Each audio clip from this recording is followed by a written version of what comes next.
हमारे इंडिया में ही खुद के लिए एक दूसरे के लिए रेसिज्म इतना ज्यादा है कि बाहर की तो आप बात छोड़ ही दो, पहले आप इंडिया की बात करो, अपने धर्म को ही ले लो। इंडिया में हिंदू और मुस्लिम के बीच क्या होता है ये हम सबको पता है। अभी ये अपनी क्रिएटिविटी सबसे सेंसिटिव टॉपिक के ऊपर दिखाते हैं, धर्म के ऊपर। जो हिंदू है वो मुस्लिम को कैंसर कम्युनिटी बोलते हैं और जो मुस्लिम है वो हिंदुओं को कॉन्डम बोलते हैं। हालांकि होना क्या चाहिए, इन सबको मिलजुल के रहना चाहिए, एक ही देश में रहने वाले हैं, एक दूसरे के धर्म की इज्जत करनी चाहिए, तभी एक यूनिटी बनेगी। हमारे इंडिया में यूनिटी है ही नहीं। यही चीज जब बाहर वाले बोलते हैं तो हमें मिर्ची लगती है। तो पहले तो भाई अपना दिल और दिमाग साफ करो ना। पहले तो हम इंडिया में रहकर एक दूसरे से ही मिलजुल के रहना सीखें, उसके बाद हम बाहर वाली चीजों से फाइट करेंगे ना। और फिर हम लोग कहते हैं we are proud to be an Indian, और कभी इस बात पे ध्यान देना, we are proud to be an Indian ये चीज हम इंग्लिश में बोलते हैं, ना कि हम अपनी मातृभाषा हिंदी में। कितने लोगों ने बोला है कि हमें भारतीय होने पर गर्व है। सब लोग 15 अगस्त पे भी यही लिखते हैं, we are proud to be an Indian. तो भाई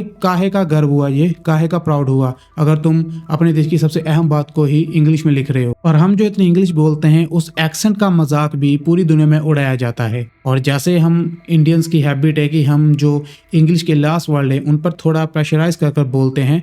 जैसे कि अगर किसी अंग्रेज ने बोला है तो वो यू आर बोलेगा, लेकिन हम लोग यू आर बोलते हैं। तो एंड के स्पेलिंग्स पे थोड़ा ज़्यादा जोर दिया जाता था, पहले के टाइम में तो बहुत ज़्यादा था। अब वही चीज़ को, उसी एक्सेंट को लेकर बहुत ज़्यादा हेट्रेड एंड रेसिज्म हम इंडियंस पे होता है।